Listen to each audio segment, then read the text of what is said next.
right, guys, welcome back. We are so excited to be here. Just me and Paige hanging out. Just us having girls. our time together. I'm so excited. Welcome back to Mom's the Word, where mom knows best. My name is Cyndi. And my name's Paige. Hey, you didn't say our line. I know I didn't. I said where mom knows best. Oh, my bad. Or at least she's trying her best. I've had a rough couple days. You have. You really I'm have. sorry. It didn't come to me as natural today. How exhausted Because are you? I've really been trying my best and I'm struggling. I know that online, like the people that follow you on TikTok, they probably know you have had a new placement. I have. We received another newborn placement. And How so old? itty bitty is what we call her. Itty And she is about a month now, but we've now had her for 4 weeks. I So was say you got her when she was like Yes. 9 days old. she's our 7th baby from the hospital. 6 or so. Yeah. Fox was our 6th baby. She's our 7th baby straight from the hospital. So, jumping into that with a 11-month-old now. Literally. And How a new you baby. feel. So 2 under 1. So I guess they call them Irish twins because, I'm doing twice the things, twice the bottles, twice the diapers, twice. I can't imagine. But you know what? It is such a joy. I love it so much. I love being a mom so much. But throwing yourself back into the newborn stage is really hard, especially because Fox sleeps through the night. Literally, you just got out of it. Yeah, and she was so small that she's up every 2 hours. So I've been struggling. And then struggling, tired, and then of course you had the adoption. You had a heavy plate for the past couple of weeks. I think the last 4 weeks, 4 to 6 weeks, have just been nonstop. People coming and things happening, and it's been amazing, right? But it also is just heavy, overwhelming, and I want to share all the things with everybody because I'm excited, but I'm also very anxious, and so it has just been wild. Well, I know, just 2 episodes ago, we were announcing that we were keeping Foxy Baby. Yes. How was the adoption process? Yeah, so when we announced he was not adopted yet, No, but we had our adoption last week. Yes, we did. And it was wonderful. I was surrounded by amazing people. When I was sitting there, in the room with the adoption, I looked around thinking I thought I didn't have this village, and I do. It took me that moment to look around and be like, wow, I actually do have this village of people who love me and love my kids. How amazing is that? And also different. Everyone looks so different. So different. And how people support me differently has just been so amazing. But it was beautiful. What'd Oh y'all my do? God. I know what you did, but I'm asking So for the people that adoption don't was know. beautiful, first of all. Okay. And I was holding it together, right? I was nervous the whole drive there. I cried. I talked to Jay, I talked to Paige, and then we're up there and my husband's bawling. No, literally, y'all. They say it's almost like vows, kind of. They question you get to swear in, you swear in, and They question you things, and then they ask you, do you think that this child would be in the best interest of this child to stay in your home? And Chris went to answer, and he mouthed the words, but no sound came out, and he started crying, and I lost. That's whenever I was like, oh. So they ask me all these questions first after you swear in, and then they ask your husband. Yeah. And he couldn't even get through them, and his eyes were swelled up. And so here I am now. I'm crying. Everyone around me, I look around. Paige is crying. His mom's crying behind him. My mom, and it was beautiful. Though. It was so beautiful. It felt really good. Yeah. And our little fox boy was just in the middle, wow, this is my just family. another day. Just hanging out with the friends. It was amazing. So I shared that, and it was really fun to share that part. Really special. What did it feel like? Oh man, I was scared. Were you? Yeah. Were you nervous about the actual adoption process, sharing it? No, I was confident in the adoption process. Fox is everything. He's everything. He's just beautiful, and my son. And I just can't explain it because he's just my son, and it was wonderful. But I was nervous to share because this is such a private part of my life, and people have seen part of him, right? But when a child's in foster care, I don't share their personality. I don't share their faces. Not even their face. No. And so being able for him to turn around and look at the camera was something to me that was, just so powerful, because that meant that is my baby. And so it's hard because I didn't want to come off as insensitive, because I know of the heartbreak and the grief that the other part is going through. Right. That's not lost on me. And so I was nervous because here I am so freaking excited and with joy. But at the end of the day, I cry because someone else is missing out now. Yeah. And that's heartbreaking. It's a bit of both. It is. And like, I didn't know how to portray that, and I didn't want to be disrespectful to anybody. And I wanted to do it in a beautiful way. I wanted to have him be a representative in our family in a beautiful way. And I think I did that. I think you did. I did. I've had a really great, response from family, friends, the internet, wonderful. And I am just filled with joy to share him. Yeah. Oh my gosh, our little rocker skeleton family for Halloween. Cyndi is the girl that goes out and does every Halloween event in town. I mean, every event in general. That's true. I'm going to be there. That's true. My family will be there. I just like to be out and about. I'll be that. I'm just not that confident. I want to be. I'm just not that confident when it comes to going out. And I mean, you want to go out and have fun memories, right? Like you're going out to have fun. And sometimes kids aren't fun and they don't understand. If you sit here, you get, this. They're like, F you, bro. I'm not sitting here. I'm going over there. Literally. And it's still like that. I'm still like, Bear, come on, man. We brought you all the way over here. Right. And he'd be like, I won't do this. No, but most of the time it takes time. Like it takes doing it over and over again. And for me, because I have so many different faces in my home, sometimes we can't. I've had children who have higher needs than other children, and it's been very hard to do, like take them different places. So I'm trying my best to do so. And right now it's a little hard because I have a newborn. She'd just be chilling. She's either strapped to me or, my mom or whatnot. But I do like to get out. Yeah. I am definitely... The fact that you can leave the house with a newborn, an 11-month-old, and a 7-year-old is... I've done this a long time. And I've said this quite a bit, you guys, that what I can handle is different than what you can handle. Every parent can handle a different amount. Like the ones who have like 7 kids... I know Ben behind the camera, he got a lot of kids. We know Ben's got a lot of kids. Jay is somewhere in the studio. Jay's got a lot of kids. And it's just what you can handle. If you can handle one, girl, 1 is enough. But for me, right now, 3 is enough. It doesn't make you any less of a parent either. If you can only handle 1 versus 7. You're still just as good of a parent. And there'll be different seasons. The rest of us. Yeah, there'll be different seasons. Like right now, you have a hard time because you have a little one, you have, Boston who's 4 and just, all over the place. And as he grows, you're gonna be like, oh, now I can do this. Shoot, this is easy. It's just different seasons. You stay home in different seasons more than others. Yeah. I know that for a fact.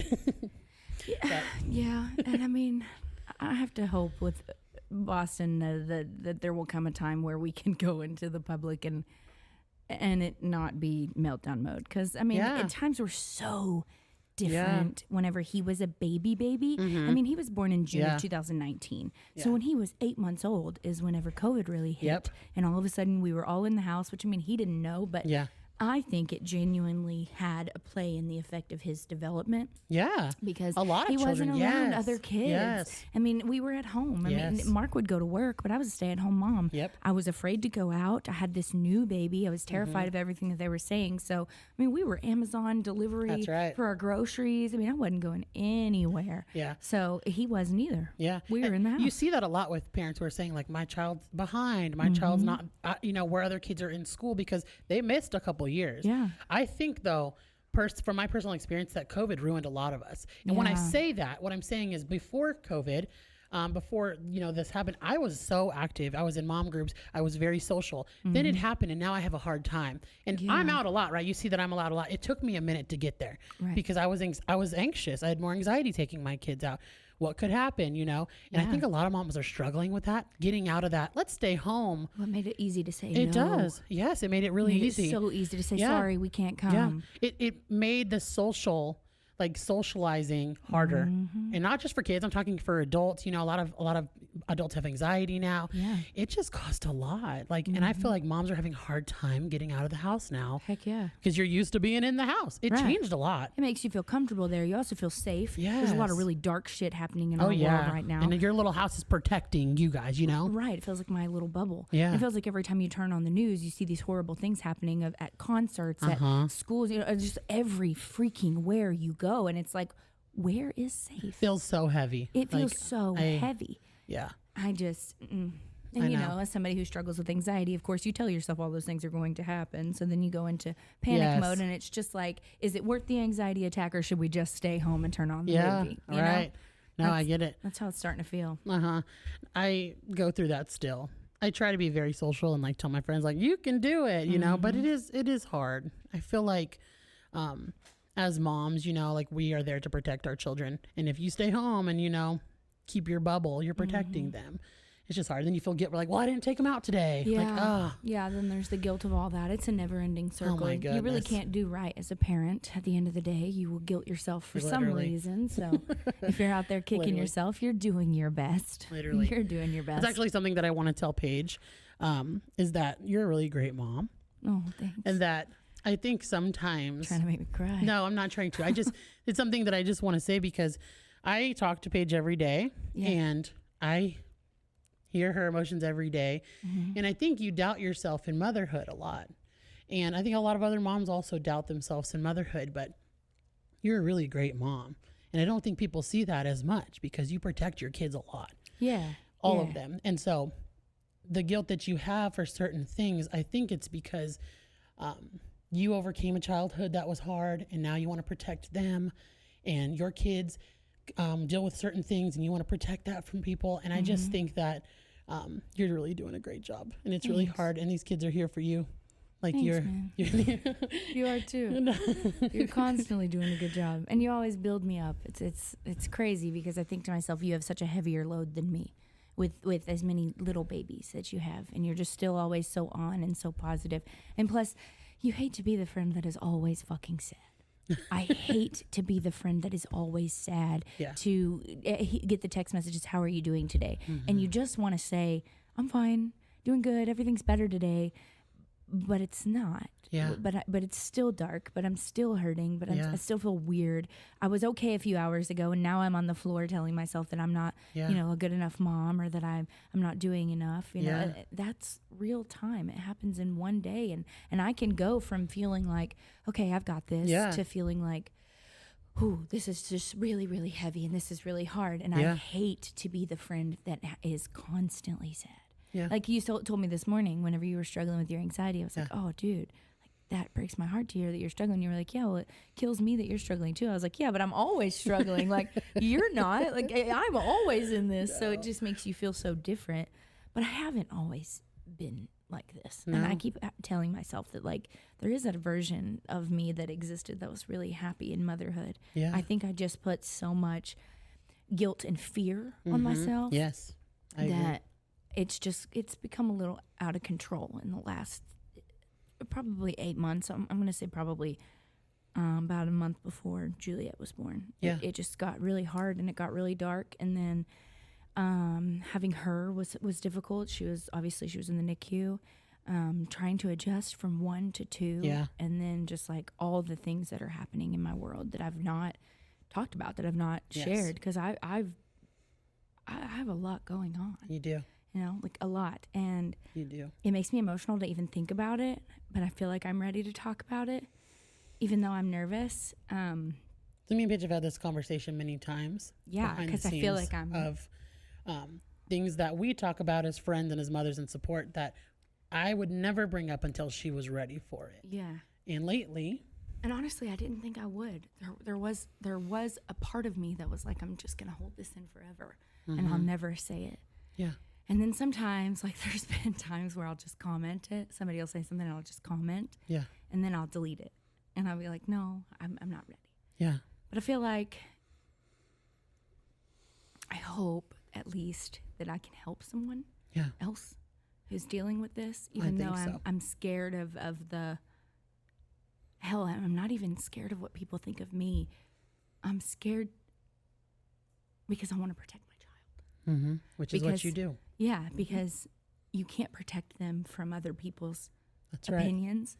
Right. And unfortunately, being someone who's online, people think they're entitled to share those opinions with you because you share your life online. So you should be equipped to hear the shitty things that people have to think about you. And that's just not...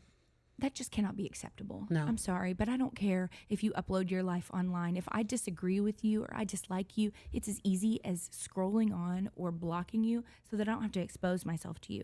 But no way in hell am I going to dedicate my time to making you aware of my dislike for literally every single part of who you are. Yeah. And just to rip somebody apart in this stage of motherhood too. Yeah. I'm freshly postpartum. Yes. And I have a lot on my plate. Yes. So I was not ready to talk about it. Which is fair. Because I was so afraid of the judgment and Also, I think I'm digesting it. Yeah. I think it's not an easy thing to hear. Yeah. But so a week before Juliet was born, I was 36 weeks pregnant. I had her at 37 weeks because of hypertension. My blood pressure was very, very high. I was very close to being preeclamptic. So they went ahead and induced me. And the week before, they actually called me while I was in labor to let me know that they had a spot for him. And I had to say, and they laugh about it now, the people had, that I'm around, they say, like, she literally answered the phone and was like, I'm having a baby. Sorry, can I call you back? It was quite literally in the thick of having a child. Boston was diagnosed with autism. And that was big to say. Yeah. Yeah.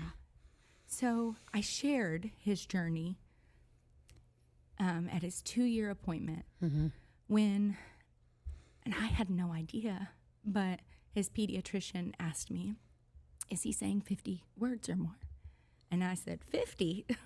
No, 50. Oh, God, that seems like so much. He maybe says 4 or 5. And she said, well, usually at about this age, we would expect to see around 50 to 200 words. And I was like, oh, certainly not. We're not at that point. Yeah. So she said, okay, well, what you can do is like an early intervention. We can get him placed into speech therapy, and that could help, immensely. Maybe even consider a school. Maybe he should go to like a daycare of sorts for just like one day, a few hours out of the day. Yeah. I was a stay-at-home mom, and of course he had not been socialized. Yeah. So that's what I did. I immediately enrolled him into speech therapy. He was doing speech therapy weekly, and he went to a Montessori school for about 2 months. And then literally every day that we would pull into this Montessori school, he would start to cry as we pulled into the actual parking lot itself. I would go to unbuckle him, and he would cling at my fingers and push my hands away. Like, no, I don't want to go. And I can remember now his teacher saying, he doesn't really want to play with the other kids. He kind of just sits by himself. And I thought, oh, well, maybe he's just getting used to being around other kids. Yeah. And now in my head, I think, oh, well, that was a sign, And there's so many things that you miss in those moments. Well, back then, you don't want to think something's wrong with your child. No, you and I'm also a new mom. Yeah, I had no idea. What am I comparing it to? Right. I've never seen another child. Right. But he would do certain things. So he did speech therapy, and then after the whole Montessori situation and just watching him genuinely break down and not want to go. Yeah. There was a mass shooting that happened at a smaller school. Yes. Around that time, and I was like, everything in my world is telling me to pull him out. He's telling me to. Yeah. The news is telling me to. So I pulled him. Yeah. And he stayed home with me, and we did speech therapy instead. Yeah. And his pediatrician at his 3-year checkup was like, he's looking great. Everything's good. Speech therapy's going great, But have you noticed maybe his hearing is off? He had chronic ear infections, just like over and over and over. But we had never had 5 in 1 year on the books. Okay. We had treated more than that, but we had never had 5 on the actual books. So she said, I really think you should see an ENT for his ears. But unfortunately, in the state of Texas, for your insurance, we have to have 5 ear infections on record to be able to give you that recommendation. So it's covered by insurance. So that was very easy to do. Within a couple of months, he had 5 ear infections, and we were sent to an ENT. And that ENT said his eardrums are vibrating under 50%. Oh, wow. And they were like, there's just so much fluid, so much going on. His speech delay is directly related to him not being able to hear. And I was like, okay. It was something solving the problem. Yes. It was a resolution. Yes. I was like, okay, my aunt, both her parents were deaf. And so I went to her and was like, can we, talk sign language? What do I do? Is this something that you see? And she was like, yeah, everything that he does plays, very similarly to children who are deaf. Yeah. Like he would hum whenever he was doing certain things, he would start humming. And I asked, his doctor about it. And they said, well, he probably hasn't ever been able to feel that vibration in his ears because of all of the fluid. So it probably just feels soothing and comforting to him. It's a new sound. But there was something about it that I was just like, I don't know. It's only in certain situations that he does it. And it feels like he's drowning out everybody. Yeah. And then he got real into cars at 3, and he would line them up all in one straight line. Yeah. And I remember somebody saying, well, that's not a big deal as long as if you take it out, does he get upset? Yeah. And he didn't. Mm-hmm. He wouldn't get upset. He wouldn't throw a tantrum. He didn't show any other sign to me that he was in distress. So when I continued the speech therapy and he was saying more things, but not a lot of things, I just started to have questions in my mind of there must be something more that's going on. Yeah. And his pediatrician and his speech therapist would just reassure me over and over again. Have you ever heard a 1-year-old talk in full sentences? Right. His ears are only 1 year old, this, the other. Yeah.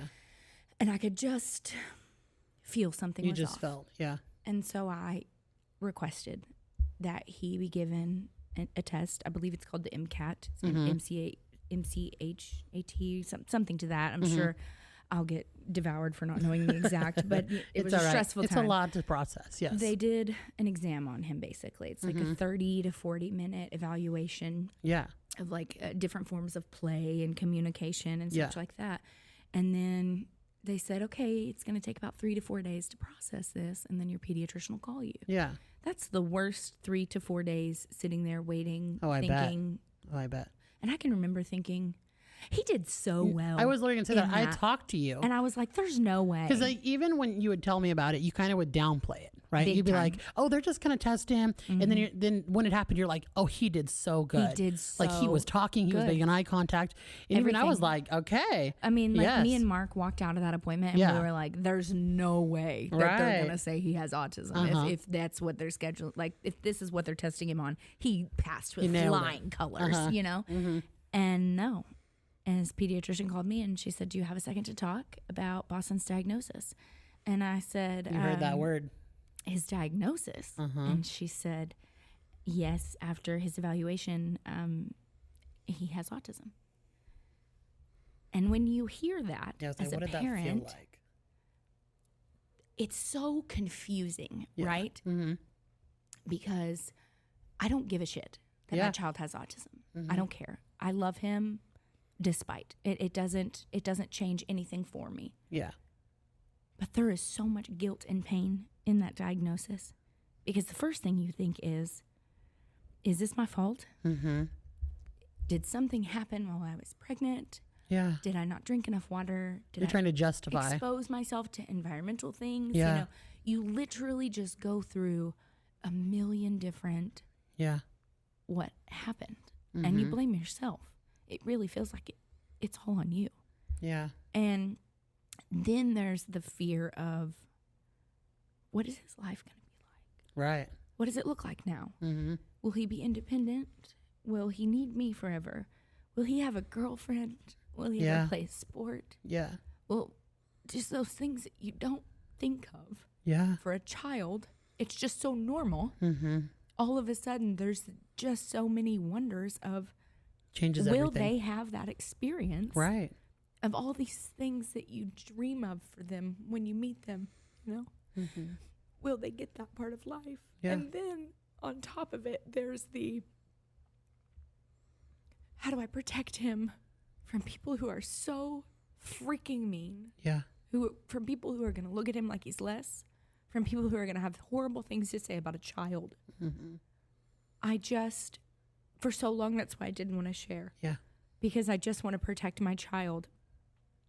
And I don't want him to be looked at like he's less. Don't want to label him. No. Right. Because he's more than that diagnosis. He's smart. He can put a puzzle together, a jigsaw puzzle. So kind. Under 2 minutes. So kind, so loving. God forbid a baby comes around and he's going to kiss that baby immediately. Sweet. He is. So sweet. Thriving. Yes. Thriving. Yes. I mean, it's just doing so well. We did seek therapy for him to help him with his speech. Yeah. So that communication can be stronger for him. Oh my God, and he's doing so good. He's doing so good. Be like, hi, Cyndi. Hi, Cyndi. Hi, friend. Hi, babe. We were sitting on the bed this morning. He goes, what's going on in here? What's going on in here? So cute. And he doesn't say a lot of sentences. So when he comes in and says stuff like that, it's just like, it's just so special. Yes. Yes. And I think that he's just so special to me. I mean, hell, to be saying it out loud here is huge. I know. I didn't tell you for months. I didn't even tell. When we got the diagnosis, I told Mark, I don't want to tell anybody.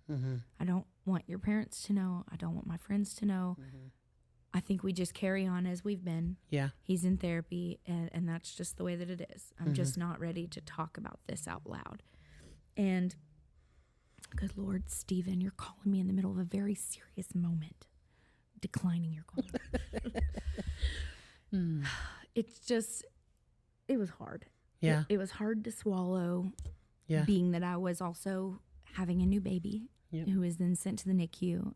And then I'm looking at her in every single milestone that she is hitting and wondering and worrying and fearful. Comparing to Boston, probably. Oh, like, absolutely. Was he hitting this? Was she hitting this? Like, makes your anxiety even higher than it already was. Yeah, it was not easy. I mean, I broke down to my mom probably the week I had Juliet. I broke down to her about it as I was just so postpartum. Oh, sweet broken girl whose baby was in the NICU and then whose other baby was diagnosed with a very heavy diagnosis. I was just so broken. Yeah. And then, and I hate to say this, but in a way embarrassed to say it out loud because I was not worried of what they'd think about him, but more worried that they'd be like, oh, what's wrong with you? Because that's something that people do because genetics can play, into it. Which, what a shame that is, too. I mean, and then there's the factor of my husband, who I worry people will be mean to because you already have an autistic son. We have 2 children with autism. And, he was hard on himself whenever we first got the diagnosis. He was like, I'm so sorry. It's my fault. It had to have been my fault. It's just so hard to navigate as a parent. And I think that there are so many people online that are pushing autism acceptance. Yeah. And I agree. Yeah. 100%. But there is a side of an autism diagnosis that's just not represented there. Yeah. Where you hear that and you're not happy. Yeah. You're not thrilled. It's not exciting. It's freaking sad. Yeah. And it's confusing and it's scary and it's all these emotions of, okay, now what? How do I help them? How do I protect them? How do I help them thrive? There's just so many things that go into it. And if you're a mom that's like just beating yourself up with the worry of what did I do? How do I manage this? How do I survive this? How do I help them? How do I protect them? I know how hard it is. I know how hard it is. And there are so many people that we see online that are in the thick of acceptance where their children are older. Yeah. Because I do feel that way about Dylan, where, we just accept Dylan, as he is and love him, and it's no big deal. And we do the same for Boston, but I didn't have to process these emotions with Dylan. Yeah. Dylan, I was introduced to him, and that's who he was. He had autism. Yes, that's just who he is. And it was, no big deal. Yeah. I watched Boston develop for 4 years and didn't see it right away. Right. And so I think there is a lot of guilt there as a mother to think, should I have noticed earlier? Should I have seen it sooner? Was I, too focused on myself during that period? I don't think so. I don't think it's something that you want to happen. You don't want to look for it. And I feel like a lot of denial is in that because you don't want nothing to be wrong with your child. You just don't. And I think it's absolutely normal for you to not want to see things that could possibly be wrong, because it's hard. It is a hard thing to go through. And I knew that I had to push to do the testing on it, even though I wasn't ready for the diagnosis. Yeah. Because he was getting older. Yeah. You were so proactive. I just want him to thrive. I don't want kids to make fun of him. Kids are freaking mean. Yeah. Kids can be so mean because they don't understand the weight of their words, and they don't understand differences in people, and they only see one thing, and they've not gone through life yet. So they just don't understand that bad shit happens to every single person. Right. And when you're a kid, you just kind of think, oh, well, that kid goes through the harder stuff, I just don't want that. How when we grew up, they would have special education classes. Yeah. And they would be separate from everybody. They would have to sit separately from people. They had different lunch times in their own lunchroom. I mean, it was like they were like labeled the bad kids almost. They were different. Yes. Yeah. I don't want that for my child. No. I don't want people to look at him and think he's different. That's right. I want them to think he's brilliant because he is. I want them to think that he's kind because he is. I don't want the first thing you see when you see my child is his diagnosis, because it doesn't define him. No. It doesn't even play any part of who he actually is. Right. His personality is so separate from his autism. Yeah. And who knows what it will look like as we move forward. They've told us that he probably will not display much as an older child, and that you would have to tell people, because they do say that it's mild. Who knows what that even means? Right. So, yeah. And that's another thing, is that in the autism community, they don't like it when you say your child is autistic. You have to say your child has autism. Okay. And they don't like it when you say certain things, just all sorts of things. What were you just saying? There was something specific that you said. I don't know. It's gone. The thought is gone. But nevertheless, there's just so many different things. Yeah. Like, they don't like the blue puzzle piece. Some of them don't like the blue Halloween bucket. There's just so much judgment inside of this community too. And I'm just a mom trying to figure it out for myself and for my child. Yeah. To have so many people be like, well, you shouldn't say this. It's just, which frankly, is why it's scary super to share. Silly. Yes. Yeah, because you're learning. Yeah. I'm learning. I know nothing about children with autism.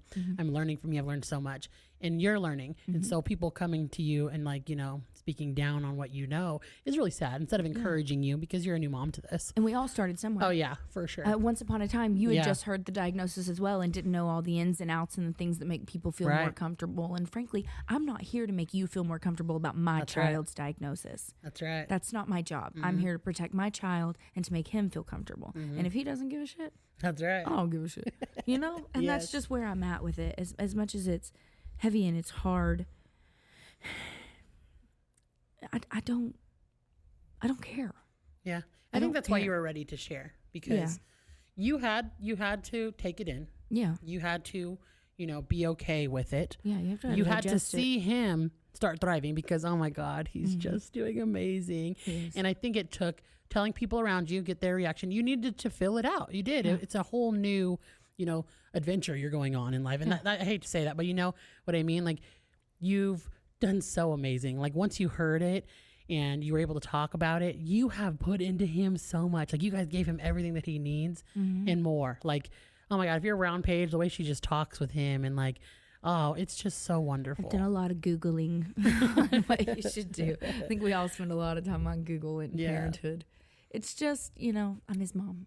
I think you sharing is just so important, Paige, because, holding on to things is hard. It took her a couple months, I think, to tell me and some of her friends. Oh, yeah. It took me about 5 months to tell you. Yeah. And she felt bad about telling me. Like, she was like, I had to text you. Yeah. Because I can't say it out loud to the people that I love, to my actual friends and family. She apologized to me for not telling. And I'm like, I'm sorry, that's not I kept something this you from need to apologize about. Things are heavy. And it's hard. You need to cope with it first, and especially things with our kids. We want to protect them so much. Yeah. But I think that more people are gonna, relate to you. And the parents, with children who are autistic. I hope I said that right. I'm learning. Who have autism are gonna respect that, I believe. And it's hard for you. I know that this has been, When I hope that they won't be judgy. Yes. Because everybody has a different experience as they accept it and hear it too. Yeah. Everybody goes through different things. And even as someone who has a child with autism, it was a shock for me to hear that and to process it and to think, what will life be like? And if you cry, it's okay. That's right. It's okay. I sobbed. I still cry. When I talk about it, I cry because he's my child. And you want your child to be the best damn athlete, best, the valedictorian. You want them to thrive in every single corner of life. Yeah. And when you're told they may have some, things that they have to hurdle over, they might have some things in front of them that are going to make things more difficult. You want to bust those fucking barriers down. Right. You want to take it down so that you can, pave this life for them that is easier than the one that you had. And when someone looks at you and says, you can't fix this for them. You can't make this easier. You can literally only give them the tools and hope that it helps. That can be so defeating as a parent because you feel like your one job is to help them. That's right. And when you feel like you can't and there's only so much, you're helpless. And it put me in a really, really dark place because I went from, why didn't I see it, to, well, I did and I didn't want to accept it, to I heard it and I still don't want to accept it. And you just look at your child and you think, was this my fault? Did I fail you somehow? And that it sucks that that's the reality of it. And it might not be for every parent. Yeah. But it was for me. Yeah. I cried. I got depressed. I got worried. Then somebody on my freaking TikTok made a comment about my daughter's head. Oh my goodness. Saying that her head was too small. Yes. Y'all have literally messed me up for months and had no idea. Yeah. I measure my child's head every day. Yeah. Every single day, to the point her pediatrician follows me on Instagram. Yeah. And she was like, you gotta stop. Yeah. It's okay. She's, these things that they're saying are not true. But I'm so worried. Yeah. Because I just gone through that. Now you're looking for every sign, though. Hell yeah. Now you're picking apart every single thing. Everything. Which is not normal. I know. Like, I've told Paige this, and, it's not normal to do that. Like, I'm telling her, I'm like, your baby is beautiful. Your baby is normal. Your baby is thriving. And she will sit there and tell me, like, yeah, but look at this. Look at this. And I'm just like, no, it's not normal to have these feelings. Yeah. I just feel like the sky is falling all the time. I think I've been fucked with so much in life that I'm just like, it's never going to end. I feel like I'm never going to get out of it. And I think that I thought I was with Mark, right? Because I met this man and he was just everything that I ever wanted and I'd ever dreamed of. And he still is, y'all. He's my best friend. But it didn't make all the crazies go away. Yeah. It didn't make all the sad feelings and the abandonment issues and all the things that I have. I mean, I feel like every year life has just smacked me one way or another. Yeah. And it just feels like it's freaking always something. There's always something going on and I'm just tired. Like you're anticipating the next thing to go wrong. Yeah. And then, that stems from your childhood, that stems, from your adolescence, that you're looking for the next thing that's going to happen. And it's unfortunate that that's where your mind goes. You can't be glass full. You're glass empty because you're like, well, it's going to happen regardless. I've done this my whole life. I'm going to continue to do this my whole life, when that's not the truth. I hope you are the best mom. Like, I think you're seeing the negative, right? Or you're putting a lot of pressure on you. But I think from the outside, people can see that, like, you're a great mom. You're a great wife. You're trying your best, which is our whole thing here. And you have gave Boston so much once you figured out, what's going on. And I think that you're doing worse than you are. And you mean better? Better than you are. Thank you so much. I'm doing worse. I mean, you think you're doing worse than you are. Yeah. Like, and I'm not in your mind. I can't pull you out of those types of things, But from the outside, like, you're doing a really good job. And I hope that you get through this dark place because, man, those babies are beautiful and you're a beautiful person. And they deserve a happy mom is what I keep trying to tell myself, is that they deserve a mom that's not constantly worried and fearful, because I also don't want to put that fear in them. Yeah. I don't want them to grow up thinking of all the danger that there is because mommy points it out. Yes. And so I have to shield them from the things that make me scared or anxious.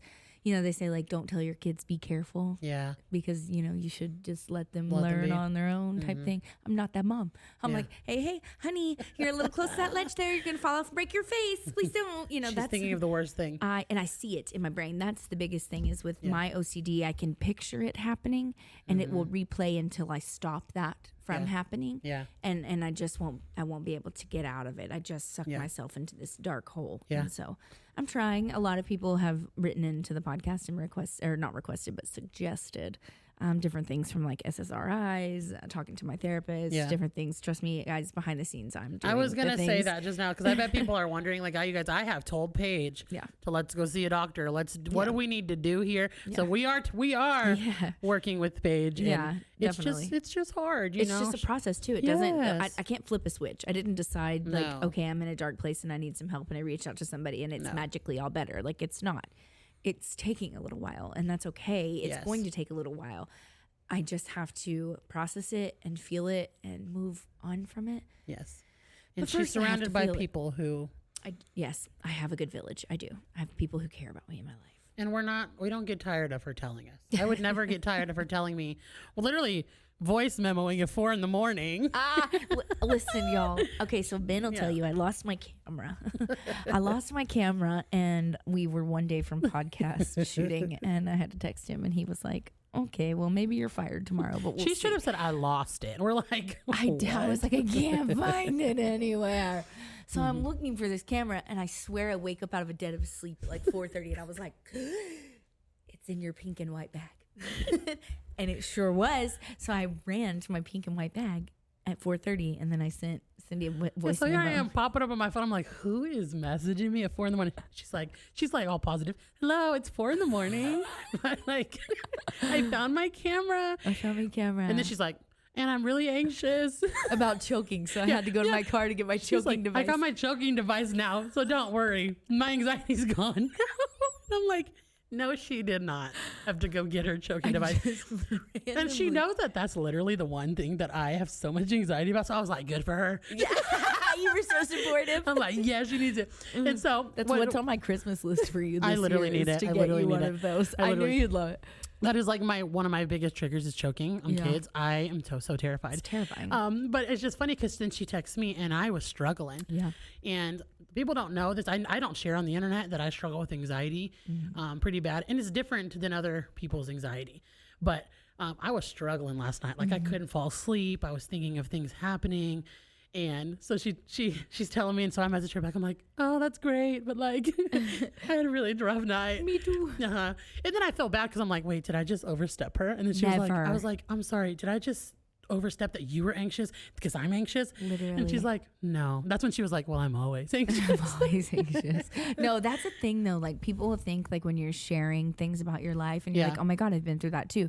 You're like trying to one up or you're trying to invalidate their story. And I'm not that friend. I literally just say it so that you'll feel more comfortable to hear like, so that you know like, hey, I'm not judging you. I've been through the same thing. That's so freaking painful. That's so hard. It's just hard because I like I've been in friendships where that's how it had felt. Like, like they're venting to me and I'm like, oh, well, I have that experience. And they took it as, oh, well, like she always has this problem too. So I'm like, I try really hard to listen and respond and not tell my side. But with Paige, we aren't that type no more. I'm like, we ain't got that friendship. I'm glad you found the choking device. Tell me what you got going on. But I'm stressed. That's so great. I'm so happy for you. It was just so funny how she was like, I got my choking device. It's 4:30 in the morning. I literally woke up and was like, okay, my camera's in my pink and white bag, but where is my choking device? Because God forbid. And if you're listening to this going, what device is she talking about? There's a device I found on Amazon that's basically like a throat plunger. Oh my God. And it's saved a lot of people, like a lot of children and adults. I did CPR training last week again, and the guy showed it, and it has saved so many people. It literally pops out the dang thing. Sucks that bad boy. I keep it in my car because my car is why don't I have one? I don't know. You need one. You definitely need I literally, you guys will see a kid with something in their mouth, and all I think about is them choking. Yeah. Like Boston had like oranges, and he's great, guys. He's big. He's 4. I mean, he's got all his teeth. No problem at all. But all I'm thinking about is like, oh my God, I take off the strings of them, and she didn't do that. And so and I'm like, oh, he's fine. I know he's fine. And I did it to Jay too. I think it was last week. They gave one of their kids who's again old enough like a tomato, and I'm like, okay, you got to watch her. And it's just like something I can't get rid of, and I don't know why. But everybody has their quirks, right? Oh my goodness. Mine's the pool. I can't with the pool. I hate the freaking pool. Can I just give you all one word of advice from someone who is living the hashtag American dream? Don't do it. Don't do it. The house is too damn big. You have to clean the whole thing, you know? Like, no, it doesn't magically clean itself. Like, you have to clean the whole house every week. A pool man's expensive. Oh my gosh. Have you ever tried to do it yourself? It doesn't work. It's so hard. You ready to turn the pool green? No, but people are peeing in it. We're very thankful, but guys, it's so expensive. It's just not worth it. I would take a 1-story house with a grass backyard immediately. You know, you like learn from your starter home, right? Like our home we're in now, we're like, we know exactly what we want in our next one. Right. The pool sounded great. No way. The upkeep was expensive in Texas. No way. And it's terrifying. Yeah. It's a pit in the middle of summer. I'm not getting terror. in there. Yeah. So anyways, we digress. Yeah. So we have a really fun little series though that we want to do. Oh this is my really God. fun. I'm so excited about Yeah. this. We So had somebody write in, look at Ben's face. Ben, you're about to be shooketh. Yeah. I'm the only one that's read this story. Just I to be didn't wanna clear, Cyndi did not want to hear it because she was like, I gotta be. So like every couple shocked. episodes we're going to do where you guys can write in, and you can just write into Instagram or Mom's Lord Podcast, our email address, which is in our Instagram, and we will read your story and react to it. So Paige got our first one, and we're really excited. Hilarious. Oh my God. I This is a great. It's horrible. I'm not gonna lie to y'all. This is so shitty. This is a great way to like boost to positive. Make this positive. Look at her. I'm like, great. What is it? Right, let's get Here out we of go. this funk here for a second. Yeah. Let's talk shit about others. Men, to be exact. Let's hear it. Okay, ready? Ready. It says, girls. Ooh. Girls. Do I have a story time for y'all? Spill Let the me tea. start by saying I'm a single mother to a little girl. Her father was very abusive, and so I'm extremely picky when it comes to the men that I date and allow around her and in my life. Rightfully so, sister. I can't blame you. Preach. My best friend introduced me to one of her friends via FaceTime, and it was instant chemistry. Okay. We went on a date, and then we were kind of on and off again for 2 years with understanding that we're just having fun, but that we liked each other. During the last year, things started to get serious. So he took me to this special lake, quote unquote, so I'm assuming it's special to him. Okay. We laid in a pallet on the dock looking up at the stars. Oh, romantic. It's so romantic. Yes. He told me that he was falling in love with me. He wanted to be a fatherly figure in my daughter's life, that he understood we were a package deal, and he wanted nothing more than to fulfill that role Well, that in sounds both of wonderful. our lives. Right. Great. Tell me why. This man, a few short weeks later, sends me a photo. This is so fucked up. Sends me a photo. What? Of a pair of worn down white, maybe tannish pink underwear draped on his headboard like a trophy, and says, "Oh, so now you're marking your territory," with a winky face. Excuse me, sir. What? At that point, I couldn't let him know that I was fizzing with anger, even though we had just decided to take our relationship to the next step with this storybook romantic night where he has stated how profoundly in love with me he is. Did he take your panties? You're marking your territory. First of all, it's her territory if y'all are dating. At that point, you're together. Next level. What could you possibly mean? Now you're marking your territory. She says, motherfucker, I thought we just did that mutually, which is hilarious to me. So I text back, well, someone clearly is, but it ain't me. He responds, what do you mean? And I can tell he's doing the mental math, heart and asshole, lump in throat, got the mouth sweats, reconsidering whose fucking underwear that is that he just sent me. He's just professed his love to me. I'm like, those aren't my panties. And all he had to say back was, oh. Yeah, buddy. Oh is damn right. What do you mean? Oh, this is partly my fault for believing a man with commitment issues could ever mean it when he told me that he was ready to commit, but like, question mark? How many women am I sharing you with? Can't even keep up with the panties that are draped on your headboard. Oh my God. I learned more about that man just by that text than I ever had in the few years that we'd been together. I didn't speak to him from that point till years later at my best friend's wedding when he introduced me to the girl with the panties. Oh my God. But that's a whole different story for a different time. Stop it right now. First of all, you deserve better. Bro, men are weird. Who's going to send a picture? Can you imagine? You get a picture of somebody Oh, they probably were else's dirty drawers. panties. She said they were white. Okay, She good. said worn down, white, pinkish, tannish panties draped across your headboard and with such confidence. I hope we never talk to him again. You never talk to him again. I would have posted it on Facebook. No, I wouldn't have. Maybe I would have. Oh my God. Not the picture. I wish she sent us the picture. I wish we had the photo too. Well, girl. Can you imagine being a single mom, first of all? Somebody's just come into your life and they're like, hey, I get Romantic? it. Romantic? On a dock? On a dog? Like, we just rocked the dock, and you're showing me some. You're showing me some panties Did we that aren't mine. rock the dock, and there's undies that ain't even. So I thought you were gonna say he took them, and I was like, that's even weirder too. Honestly, Please don't if tell a me. man took my underwear, I wouldn't be as upset. If we're dating and they were like, I stole your undies because they're nice, girl. You know, I don't think I'd be as upset as you've got a whole other woman's underwear on your headboard. I just say she dodged a bullet there. And then to think that just the confidence, the sheer confidence of this man. Marking your territory. Oh, and I bet he thought he was being sexy. So sexy. He's probably like, come over here and show me what you got. And she was like, those are not mine. Like, I wonder if he like picked him up like, oh yeah, she left them here. Let me hang them on there. Oh no. Marking your territory, I'm gonna leave him here. Marking your territory. That's just cringe to me in every way, and it makes me so thankful that I'm not in the dating pool because she dodged a bullet with that one. My God, yeah, don't ever talk to that douchebag again. No, literally, I would have told that girl like, hey, I would have been like, hi, it's so nice to meet you. I've met your panties. That would have been. That was payback, though. Like ultimately, you know, he had to be shitting himself not that you entire you wedding. Want to be a fatherly figure. A fatherly figure? What? That's a big jump to be like, to a single mom, to be like, hey, I get it, y'all are a package deal, but I love you so much that like I'll be your baby daddy. That's a big deal. He was rocking the dock, going home, found some chonies. Had himself a lineup. I mean, the time and place. Everybody, you know, if you're friends with benefits, I mean, I guess that you can't be upset if they're know what happened hooking after up with that. other people. Like, did you confront him? Did he ever say anything else? Did he ever say anything? Like, oh. What did you say at that point? The fact that she knew they weren't her panties too. Like, oh, I would have known if they weren't my panties. I can account for every panty I have. That's kind of true. I would know, especially if it's not mine. I'd be like, I ain't never seen them motherfucking panties. If I was rocking the dock, I probably would be none. So. Commando. Balls out. Whose are those? I didn't wear them.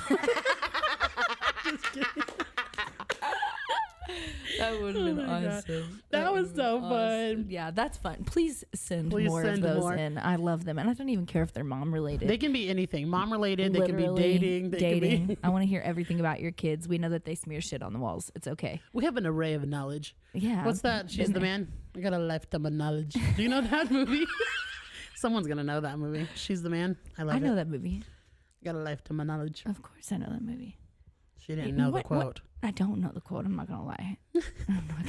That's the one where Amanda Bynes puts tampons up her nose. Yeah. Her nose Channing bleeds. Tatum, wasn't it? Oh, yeah. Channing Tatum. Yeah. God, he was so hot when we were younger. You know, now he doesn't do it for me so much. I think it's because he broke up with Jenna. Yeah, There's something about it. I loved them together. It was Step Up. That's what did it. It was when they were dancing together. Oh, so good. So good. Now he's with... No idea. Zoe Kravitz. Is that her name? Oh, she's gorgeous. So that's who it is. She's beautiful. She's gorgeous. But yeah, he just doesn't do it for me anymore. Maybe I just need him to dance. That's what it was. It was whenever he was in Step Up. He was so attractive. What man isn't attractive, though, whenever they're dancing? That's true. I love a man that can dance and that's not afraid to, because I feel like guys don't like to dance very much. No. Like, girls are always the ones like, let's go out dancing. If your man grabs you and wants to dance with you, that is sexy. We doing the rock the dock. That's all I'm going to say. Not if you're Cyndi, you want panties on. Not some, hey, listen. Not some beige ones. When you got, that's the truth. Who wears? I'm not wearing beige panties. No. And were they white and then beige? Come on, I'm done. That's just an unfortunate. And then to think that you left those behind. Someone dedicated to leave those behind. If I'm leaving undies, they're like sprayed with perfume, lacy, maybe someone gorgeous. was trying to catch him up though. Maybe she was like, "Hey, girl." Yeah, that's what I'm saying. Like she was trying to help her. In the dock, I'm wearing something better than that. Like literally. At that point, those are comfort panties. That's somebody you've been fucking a long time. Look at Ben. Ben behind the camera. I wish we had a camera on I Ben. know, we need a Ben's third face camera. is shook at all times. I think it probably just indicates that they've been doing that a long time. That's what I was thinking. Yeah, if you're in the ugly underwear phase, you've been fucking a long time. Yeah, because the ugly underwear. Fuck my husband in ugly underwear. Okay. That's why I said commando. We're married. Listen, when you got thick hips and a big booty, underwear suck. They suck. Amen. Amen. The ugly underwear stage. When does that switch, you guys? Yeah. When do you change from sexy underwear to ugly underwear? It's when you have a baby and they put you in a diaper. And then you're like, oh, these underwear are comfortable. These are so much better. These high-waisted panties? Yes. I ain't got no I ain't never ingrowns going back. or nothing. I ain't going back to anything. That's like the moms who have the nursing bras after like 7 years. Still. I dead ass have one on right now. And she won't have it on for the next 3 years. Better believe it. Holding these titties up. Oh my God. My God, that's another thing that sucks about motherhood, y'all. Why are your tits gotta sag so low? I feel like it's bullshit. Like okay? flatness. Literally, like I can lift them like the skin. No, literally, actually though, I think it's bullshit because you have to go through like all that with motherhood, right? Like so much. I think we should get to keep the tits that come with breastfeeding. I feel like that's my best boob era ever, is full of milk. Maybe that's just, whatever. But they just look so much better than they ever have. And I know they're about to deflate. Yeah, and I'm just not very excited about it. Sag like old men's balls. Literally, our titties drop their balls. Yeah, when you see me out here getting my boobs redone, I don't want to hear a thing, okay? Just know if her boobs are done, Mark's kidney is done. In my dreams, do they do ball sack rejuvenation? Probably. Someone's going to be like, yeah, my husband got it. For everything nowadays. They will literally fix. Look, Ben's Googling it up. He's literally saving the number for later. Listen, God. if I could talk my husband into getting a vasectomy, we'd he's be gonna tell us. All right, ladies and gentlemen, scrotal rejuvenation. We have a. Tell me there's before and after pictures. So we have an actual paper published in the National Library of Medicine. So it's legit. Okay. Genital rejuvenation. I want to first give a shout out to, let's see, who cite your source. I want to cite Please my do. source. I believe the author is Philip R. Cohen. All right, Philip. Shout out, Philip. Shut up. Genital rejuvenation is applicable not only to women, but also to men. Scrotal rejuvenation. There is an increased awareness reflected by the number of published medical papers of vaginal rejuvenation. However, rejuvenation of the scrotum has not received similar attention in the medical literature. Scrotal rejuvenation includes treatment of hair-associated scrotal changes, alopecia, hypertrichosis, morphology-associated scrotal changes such as wrinkling and laxity, and vascular-associated scrotal changes. What the fuck is this word? Angiokeratomas. So rejuvenation of the scrotum potentially may utilize medical therapy such as topical minoxidil or oral finasteride for scrotal alopecia. Oral? There's a whole, well, it's a medicine that you take orally. No. I was like, what type of oral medicine So the interest in scrotal rejuvenation is likely to increase as men and their physicians become aware. So as saggy balls continue to happen, we will get the support needed to keep these sacs tight. I love it. And high. Could you imagine? I expect nothing less. Your wife has to put the oral on. Oh, look, here's a plastic surgeon. Testicle enhancement. Can you get like three or four? I've learned way too much about the scrotum. Just Wow. now. This is Ben. a mom's podcast. I mean, we became moms from one reason. We just helped Ladies, talk to your man about scrotal rejuvenation today. Sponsored by Mom's the Word. They're gonna be like, so I found out. On this podcast I was listening to earlier, I found out like you could make your ball sack not so hideous. Why are they so ugly? Like, I heard it hit the water in the toilet. Maybe just maybe we can go up an inch. Oh my God. The things I'll never have to worry about, thank goodness. What just happened? The direction that this took. So my child has I autism. put a marker in it so we And can pull Mark is getting. My child has autism and ball sack rejuvenation. It's coming Mark's way. Welcome to my life. I cannot. That's what this podcast is, though. Normal. This is real life. This is what happens, though, in my day. Sad shit happens and happy shit happens. That's right. We're all over the place, and that's just the way that it is. That's how we are during the day, though. Oh, my God. Literally, Cindy would be like, are you okay? And I'd be like, I'm having the best day ever. And 30 minutes later, she's like, it is a good day. And I'm like, it's the worst day. I'm falling apart. Oh, this was another great episode. I love it. I love laughing. I love being together. We have a lot of fun together. We do. That was so fun. Thank you so much for sharing that personal part of you and your beautiful boy. He is your beautiful family. And if any of you say anything bad about him, I will punch you in the throat. I'm nice. That's not just that the way nice. that I'm it just is. kidding. I'm not that nice. Someone the other day said, Cyndi is not actually. No, I'm so glad that Cyndi has Paige because Cindy's so nice. And No, I'm like, I'm glad y'all feel that way. No, You're right.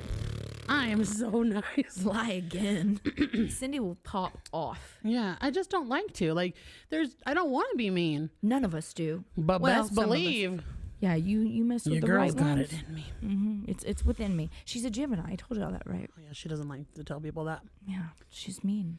I'm the good Gemini. She's not here to play. No. Yeah, that's the truth. I think we're just Let both it be known. super protective. Yeah. Can't even Fuck around and find out. let it be known. She will though. If Yeah, I will. Ben's even looking at me like I'm not. Ben is the meanest one out of all of us. Yeah. Ben is constantly abusing us both.